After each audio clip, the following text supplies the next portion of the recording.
దేవుని పాద సన్నిధిలో కూడి వచ్చిన దేవుని పిల్లలందరికీ హృదయపూర్వకమైన వందనాలు తెలియజేస్తున్నాను.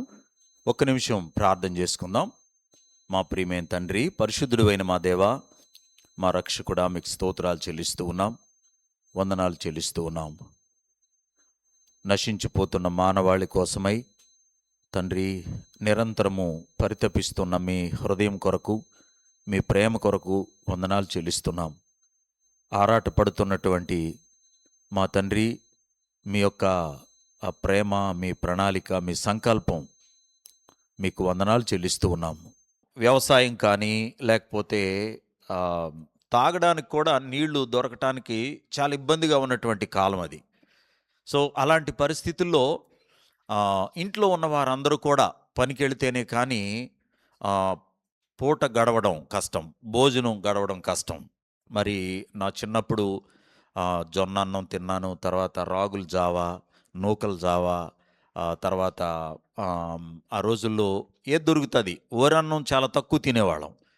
అలాంటి పరిస్థితుల్లో మరి ఇంట్లో ఉన్న వాళ్ళందరూ కూడా వ్యవసాయం పనులకు వెళ్ళటమే, ఇంకా వేరే మార్గం లేదు బతకాలంటే.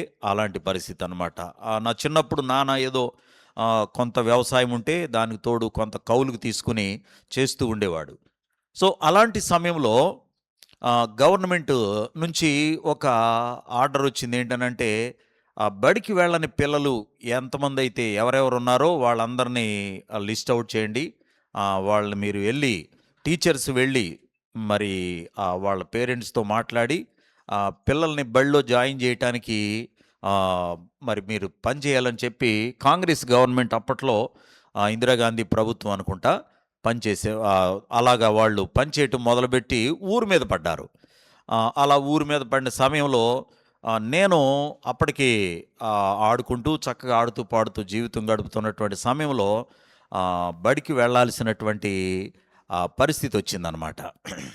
సరే, మా అమ్మ నాన్న అందరూ అన్నారు, మరి వాడు వస్తానంటే తీసుకెళ్ళండి అని చెప్పి అన్నారు. అయితే సరే, బడికి వెళ్తున్నాం, వస్తున్నాం. మనకి బడి మీద, చదువు మీద అంత ఇంట్రెస్ట్ ఏం లేదు. ఆటలు అంటే బాగా ఇంట్రెస్టు. ఆ తర్వాత ఇంకా ఇంకా ఏ ఆట అయినా కానీ దాన్ని బాగా ఆడాలనేటటువంటి ఒక ఆలోచన ఉండేది. సో అలాంటి క్రమంలో బడికి వెళ్ళాలి అని అంటే నాకు ఇంట్లో కొన్ని కండిషన్స్ పెట్టారు. మేమైతే నీకు 5 పైసలు ఇవ్వలేము. అంటే నా చిన్నప్పుడు 5 పైసలు, 2 పైసలు, తర్వాత 3 పైసలు బిళ్ళ, 1 పైసా బిళ్ళ కూడా నాకు తెలుసు అనమాట. 1 పైసా, 2 పైసల బిళ్ళలు, 3 పైసల బిళ్ళలు కూడా నేను తర్వాత సేవకు వచ్చిన తర్వాత, అంటే 20 సంవత్సరాల తర్వాత సేవకు వచ్చినాక కూడా మా కానుకపెట్టెలో చూశాను నేను వాటిని. సో అలాంటి సమయంలో వాళ్ళు నాకు పెట్టిన కండిషన్ ఏంటంటే, మేమైతే నీకు 5 పైసలు ఇవ్వలేము, నువ్వు చదువుకుంటానంటే చదువుకో. తర్వాత ఇంకొక కండిషన్ ఏంటనంటే, మాకు ఇంటికి సరిపడా తాగడానికి, వాడుకోవడానికి నీళ్లు జారబోయాలి అనేది కండిషన్ అనమాట. సో నేను బడికి వెళ్ళాలి, నా పెన్ను నేను కొనుక్కోవాలి, నా పుస్తకం నేను కొనుక్కోవాలి, నా ఫీజులు నేను కట్టుకోవాలి. ఆ తర్వాత బడికి వెళ్ళొచ్చిన తర్వాత కావిడేసుకుని ఇంటికి సరిపడా నీళ్లు చేరబోయాలి. ఉదయం సాయంత్రం తాగడానికి, వాడుకోవడానికి నీళ్లు చేరబోసి నేను బడికి వెళ్ళాలి. సెలవు వస్తే ఆడుకోవటానికి ఛాన్స్ లేదు. ఏదో ఒక పనికి వెళితే ఏమైనా ₹1 లేకపోతే పావలా ఇలా డబ్బులు వస్తే వాటితోటి నాకు కావలసిన పుస్తకాలు కానీ ఏవైనా నేను కొనుక్కునేవాడిని అనమాట. అట్లా దేవుని కృప చేత కొంతవరకు చదువుకోవడానికి ప్రభు సహాయం చేశారు. ఇలా చదువుకుంటున్న సమయంలోనే మరి మెల్లిమెల్లిగా ఎలిమెంటరీ స్కూల్ అయిపోయింది, ఆ తర్వాత హై స్కూల్, తర్వాత ఎక్కడ ఆపేస్తాము అని ఇంట్లో వాళ్ళు అనుకుంటా ఉన్నారు. కానీ దేవుని దయ వలన ఒక మాస్టారు నన్ను 3rd క్లాస్ చదివేటప్పుడు ఆయన నా మీద చాలా దృష్టి పెట్టాడు. సో దాంతో క్లాసులో ఫస్ట్ రావడం మొదలుపెట్టాను. అది నాకు చాలా థ్రిల్గా అనిపించింది. అందరూ నన్ను బాగా చదువుతాడు, మంచి క్లాస్ ఫస్ట్ వస్తాడు అని అంటుంటే అది నాకు చాలా గ్రేట్గా అనిపించేది. సో దాంతో చదువు మీద శ్రద్ధ పెరిగి అలా చదువుకుంటూ నేను 5th క్లాస్ చదివేటప్పుడు మా సమితిలో, అంటే అప్పట్లో సమితి ఉండేది, ఆ సమితిలో నేను 115 స్కూళ్ళు ఉంటే ఆ 115 స్కూల్లో ఫస్ట్ వచ్చాను. సో దాంతో మా అమ్మ నాన్నము వేలిముద్ర వేసేవాళ్ళు. వాళ్ళు సమితి ఆఫీస్‌కి పిలిచి వాళ్ళేదో కొన్ని పుస్తకాలు ఇచ్చి చేసినప్పుడు ఇంకా చదువు మీద ఇంట్రెస్ట్ పెరిగింది. సో, దాంతోటి అలా చదువుకుంటున్నటువంటి సమయంలో మెల్లిమెల్లిగా నా దృష్టి దేవుడంటే చిన్నప్పటి నుంచి ఏదో కొంత భయం. మా అమ్మను చూసినప్పుడల్లా అనిపించేది దేవుడున్నాడు, ఆయనకు అన్నీ తెలుసు. ఆయన మనుషులు చేయలేనివి ఆయన చేస్తాడు. మనుషులకి తెలిసిన దానికన్నా ఆయనకి ఎక్కువ తెలుసు.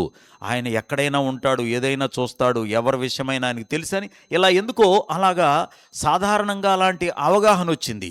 ఒక రకమైన భయం వేసేది. కానీ ఆ భయం లోపల ఉంటా వచ్చింది కొంతవరకు.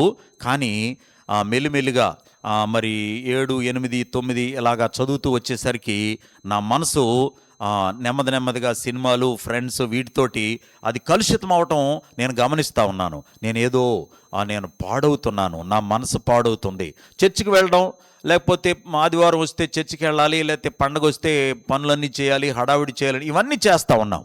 కానీ ఇలా జరుగుతున్న సమయంలో నా మనసు అనేక విధాలుగా, అనేక రకాలుగా మరి ఒక టీనేజ్లో ఎన్ని విధాలుగా అయినటువంటి శోధనలు కలుగుతాయో అవన్నీ కలుగుతూ నేను మెల్లిమెల్లిగా నా మనసు నాకు తెలియకుండానే చాలా విషయాల్లోనికి అలా వెళ్ళిపోతూ ఉంది.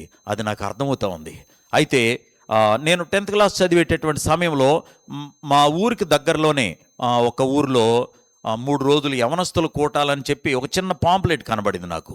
సో, సంక్రాంతి సెలవులో నాతో పాటు 2 ఫ్రెండ్స్ ఉన్నారు. ముగ్గురం కలిసి సైకిల్ వేసుకుని వెళతాం. 3 సైకిల్ మీద ఎడుతూ ఈ సెలవులు ఎట్లాగా, ఈ 10 రోజులు ఎట్లా గడపాలి, కోడి పందాలకు వెళ్దామా, లేకపోతే గుండాట, పేకాట, లేకపోతే ఏం చేద్దాం, ఎట్లా ఎలా అని చెప్పి అనుకుంటున్న సమయంలో మా స్నేహితుడు, మా ఫ్రెండ్ ఒకళ్ళ ఇంటి దగ్గర పాంప్లెట్ కనబడితే ఆ పాంప్లెట్ చూసి అనుకున్నాం, అరే మీటింగ్లు అంటారా, యవనస్తులు మీటింగ్లు అంటే ఏం చేస్తారా, ఏమరా మీటింగ్లు అంటే ఏం చేస్తారు నాకు తెలియదు కానీ రా, ఒకటి మాత్రం తెలుసు, అక్కడ ఏదో పందిరేస్తారు, సాంబార్ వేసి మాత్రం అన్నం పెడతారు, తెల్లోళ్ళు ఎవరో వస్తారా, వాళ్ళు ఏదో చెప్తారు అన్నారు. మీటింగ్లు అంటే ఇంతేనేరా అంటే ఇంతేరా అన్నాడు. అయితే మరి ఏం చేద్దాం రా అంటే, ఏం చేసేది ఏముందరా, వెళదాం, బాగుంటేనమ్ము అక్కడ ఉందాం, లేకపోతే పక్కనే వరుసగా 3 సినిమా హాళ్ళు ఉన్నాయి, 3 సినిమాలు చూసేసి మళ్ళీ తిరిగి వచ్చేద్దాంరా అనుకుని ముగ్గురం కలిసి వెళ్ళాం. అయితే అక్కడికి వెళ్ళిన దగ్గర నుంచి దేవుడు ఏదో ఆయన అక్కడ నా కోసం ప్రత్యేకంగా ప్లాన్ చేసినట్టుగా అక్కడ జరుగుతూ ఉంది. అక్కడికి వెళ్ళిన తర్వాత నుంచి అక్కడ ఉన్న వాతావరణం అంతా డిఫరెంట్గా ఉంది. నేను వెళ్ళిన మొదటి రోజు నుంచే ఈ ఓబద్యా గ్రంథం 15వ వాక్యం మీద, ఈ ఓబద్యా గ్రంథంలో ఉన్నటువంటి ఈ గ్రంథం మీదనే ప్రసంగాలు చేస్తున్నారు. మొదటి రోజు వీళ్ళేదో చెప్పారు అనుకున్నాం. రెండో రోజు దీంట్లోంచే మొదలుపెట్టారు. రెండో రోజు పగలు మాట్లాడారు, మధ్యాహ్నం మాట్లాడారు, సాయంత్రం మాట్లాడుతున్నారు. వీళ్ళకి తప్ప ఇంకేం రాదా అని అనుకుంటున్నాం. కానీ ఈ ప్రతి మాట నా గుండెల్ని తాగుతుంది, నాతోనే మాట్లాడుతున్నట్టు అనిపిస్తుంది. మూడో రోజున వాళ్ళు ఏం చేశారు అని అంటే, సాక్ష్యాలు చెప్తారు అని చెప్పి మూడో రోజున ఒక ప్రత్యేకమైన ప్రోగ్రాం పెట్టారు. అందులో 12 సంవత్సరాల పిల్లలు, 13 సంవత్సరాల పిల్లలు, 14 సంవత్సరాల పిల్లలు లేచి దేవుడు నాతో మాట్లాడాడు అంటున్నారు, నేను మారు మనసు పొందాను అంటున్నారు, నా పాపాలు ఒప్పుకున్నాను అంటున్నారు. ఇవన్నీ కూడా మనకు కొత్తగా ఉన్నాయి, ఇవన్నీ ఎప్పుడు వినలే, ఇవన్నీ మనకు తెలియని విషయాలు. ఏంటి దేవుడు మాట్లాడడం ఏంటి, మారు మనసు పొందడం ఏంటి? అరే, మనం ఏదో తప్పు ప్రపంచంలో ఉన్నాం, నేనేదో తప్పు ప్రపంచంలో ఉన్నాను, వీళ్ళేదో రైట్ ప్రపంచంలో ఉన్నారు, నేనేదో నా జీవితం ఎటో వెళ్ళిపోతుంది అనని తెలియనటువంటి ఒక ఆందోళన, ఆలోచన మొదలైంది. మధ్యాహ్నం దేవుని సేవకులు వాక్యాన్ని ప్రకటించారు. మధ్యాహ్నం వాక్యాన్ని ప్రకటిస్తున్న సమయంలో ఆయన సందేశం ముగించిన తర్వాత అందరినీ కూడా ఒకసారి పిలుస్తున్నాడు. ఈరోజు నీ హృదయాన్ని సమర్పించుకుంటావా, మారు మనసు పొందటానికి నువ్వు ముందుకు వస్తావా, రక్షణ పొందవా, ప్రభువును అంగీకరించవా, పరలోకం వద్దా అని ఇలాంటి మాటలతోటి నీకోసం ప్రభువారు ఎంత గొప్ప కార్యం చేశారో ఇది నువ్వు ఆలోచించవా అని మాట్లాడుతూ దేవుని సేవకులు హెచ్చరిస్తూ ఉన్నారు. అందరూ ఏడుస్తున్నారు. అందరూ ఏడుస్తూ ఉంటే నేను కూడా ఒకసారి నిజంగానే ఏడుస్తున్నారా వీళ్ళు, లేకపోతే ఇదంతా ఇదేమన్నా, లేకపోతే ఇది కూడా ఈ మీటింగ్స్లో ఇది కూడా ఒక భాగవానని చెప్పి ఒకసారి కళ్ళు తెరిచి చూస్తే అందరి కళ్ళ నుంచి నీళ్లు కారుతున్నాయి. ఇంకా భయం ఎక్కువ వేసింది. కళ్ళు గట్టిగా మూసుకున్నాను.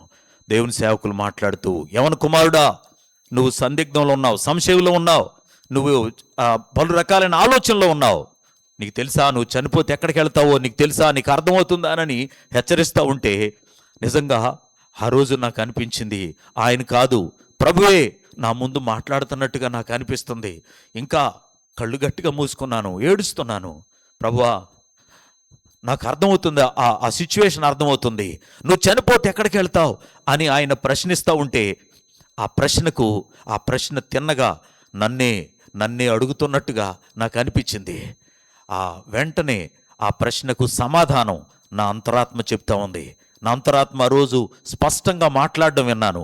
నువ్వు చనిపోతే నరకానికి వెళతావు, నీ ఆలోచనలు సరిగా లేవు, నీ చూపులు సరిగా లేవు, నువ్వు సరైన దారిలో లేవు, నువ్వు చచ్చిపోతే నరకానికి వెళతావని నా అంతరాత్మ ఆ రోజు స్పష్టంగా మాట్లాడడం విన్నాను. ఇంకా భయం వేసింది, ఏడుస్తున్నాను. ప్రభువా నాకు నరకం వద్దు, నాకు మీరు కావాలి, నాకు పరలోకం కావాలి, నన్ను క్షమించు అని నాకు వచ్చి రాని మాటలతో అడుగుతా ఉన్నాను. అలా ఏడుస్తూ ప్రార్థన చేసుకుంటూ ఉన్నాను. ఆ ఇంచుమించు సమయం ఒక గంట పైగా ఆ సమయం గడిచిపోయింది. నేను ఆ తర్వాత దీనంతటి నుంచి తేరుకుని నేను కళ్ళు తెరిచేసరికి నా చుట్టూ ఒక 10-15 మంది మోకరించున్నారు. మీటింగ్ అయిపోయింది, అందరూ ఎటోళ్ళట్టు వెళ్ళారు, కానీ నా చుట్టూ 15 మంది మోకరించున్నారు.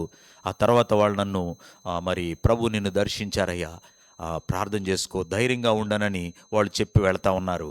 సో ఆ రోజున మరి 1985 సంవత్సరం జనవరి 12వ తారీఖున యేసయ్యకు నా హృదయాన్ని, నా జీవితాన్ని ఆ రోజు సమర్పించడానికి ప్రభు కృప చూపించారు.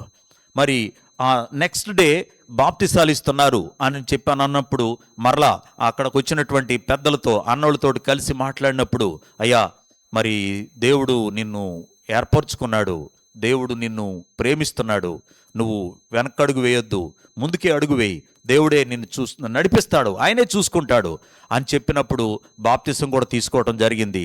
ఆ బాప్తిసం అయిపోయినటువంటి తర్వాత మరి నెక్స్ట్ సెషన్లో మరి బల్లారాధన కోసం మరి అందరినీ బాప్తిసాలు ఇచ్చినటువంటి వారందరినీ కూడా వాళ్ళు మరి కూర్చోబెట్టి కొన్ని విషయాలు మాట్లాడి ఆ బల్లారాధనలో కూడా మొట్టమొదటిసారిగా పాలు పొందడం జరిగింది. ఆ తర్వాత ఒక మరి మారినటువంటి వ్యక్తిగా ఆ మీటింగ్ నుంచి రావడానికి ప్రభు కృప చూపించారు. ఇంటికి రాగానే మళ్ళా పాత అన్నీ గుర్తొస్తున్నాయి. అసలే సంక్రాంతి సమయం, అంత హడావిడిగా ఉంది, ఏం చేయాలా అని ఆలోచించాను. శోధన మళ్ళా మొదలవుతా ఉంది.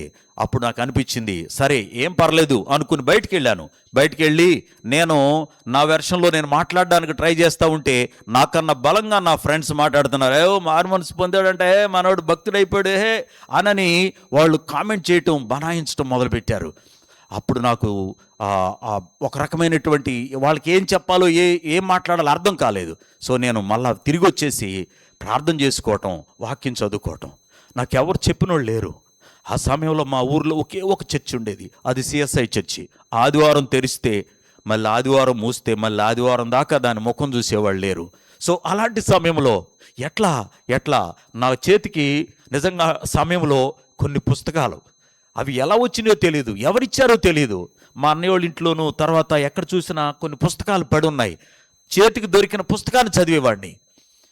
కొత్త నిబంధన మత్తయి సువార్త దగ్గర మొదలుపెట్టి ప్రకటన గ్రంథం వరకు మరి ఒక 15-20 రోజుల్లో చదివేసేవాడిని. ప్రార్థన, చర్చిలోకి వెళ్ళిపోయి ప్రార్థన, పొలంలోకి వెళ్ళిపోయి ప్రార్థన, ఒక పాడుబడిన ఇంట్లోకి వెళ్ళిపోయి ప్రార్థన, ఎక్కడ నాకు అవకాశం కుదిరితే అక్కడ ఒక్కోసారి చర్చిలోకి వెళ్ళిపోయి అలా ప్రార్థన చేసుకుంటా 9 గంటలకి వెళ్ళిపోయి ప్రార్థన చేసుకుంటా 12-1 గంట వరకు 2 వరకు ప్రార్థన చేసుకుంటా అక్కడే పడుకునేవాడిని. అలా సమయం గడిచిపోయేది. ప్రభు పిలుస్తున్నారు, అర్థమైంది.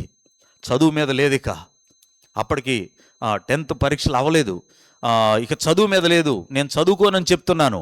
అందరూ మా అమ్మ ఇంకా మా ఊర్లో చాలామంది వచ్చి చదువుకయ్యా, నువ్వు ఉద్యోగం చేసుకుంటూ సేవ చేద్దుగానని వాళ్ళకు నచ్చ చెప్పడానికి ప్రయత్నం చేస్తూ ఉన్నారు. చదువు మీద ధ్యాస లేదు. నేను ప్రభువు నమ్ముకున్న నెల 15 రోజులకి మా నాన్న చనిపోయారు. డెడ్ బాడీ పక్కన కూర్చుని బైబిల్ చదువుకుంటున్నాను. వీడికి ఏదో పిచ్చి పట్టేసింది, మతి చెల్లించిందని అనుకుంటున్నారు వాళ్ళు. ఆ తర్వాత మరి 10th క్లాస్ పరీక్షలు రాయటానికి నేను కూడా మెల్లిగా సిద్ధపడ్డాను. మరి ఆ తర్వాత నుంచి అప్పటి నుంచి ప్రభు పిలుపు వస్తుంది.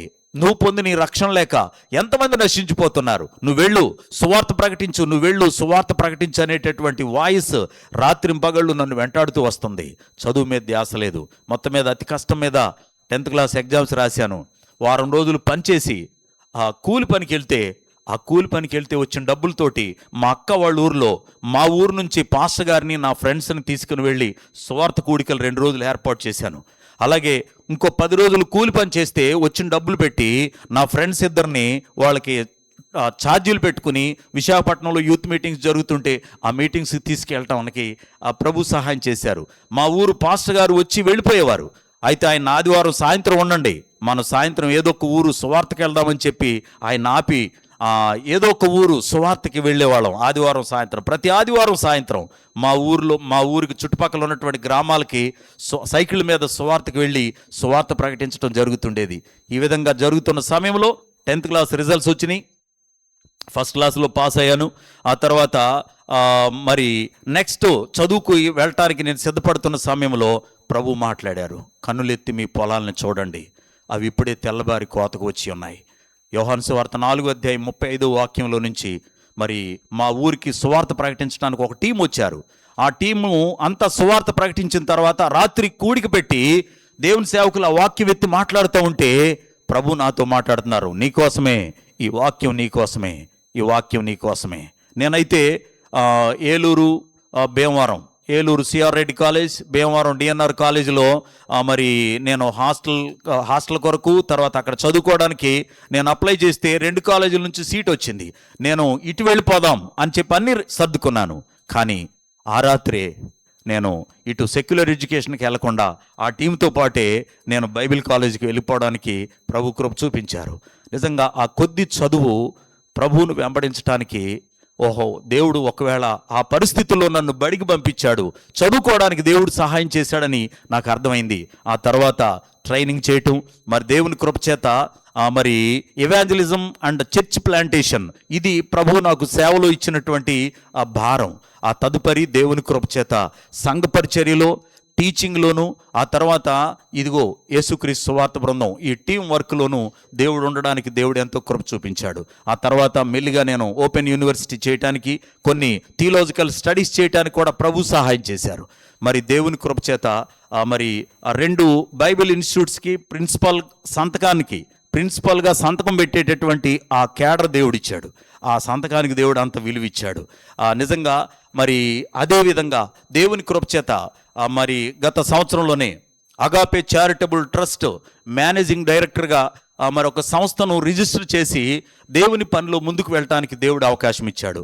యేసుక్రీస్తు సువార్త బృందంగా మరి ఈ యొక్క పరిచర్యలో ముందుకు వెళ్ళటానికి ప్రభు ఎంతో కృప చూపిస్తూ ఉన్నారు. దేవుని సన్నిధిలో కూడి వచ్చిన దేవుని బిడ్డలారా, మన ముందు మనం చేయాల్సిన పని చాలా ఉంది. ఈ టీంకి దేవుడు ఈ ప్రత్యేకమైనటువంటి పనిని ఆయన ఒక ఉద్దేశంతో ఇచ్చాడు. ఈ పనిలో మాతో పాటు మా టీం మేము సాధించాల్సింది చాలా ఉంది. మా కొరకు దేవుని పిల్లలైన మీరు అందరూ ప్రార్థించాలని కోరుతూ నా సాక్ష్యాన్ని నేను ముగిస్తున్నాను. ప్రభు ఈ సాక్ష్యాన్ని మనందరికీ దేవునికరంగా చేయునుగాక. ఆమేన్.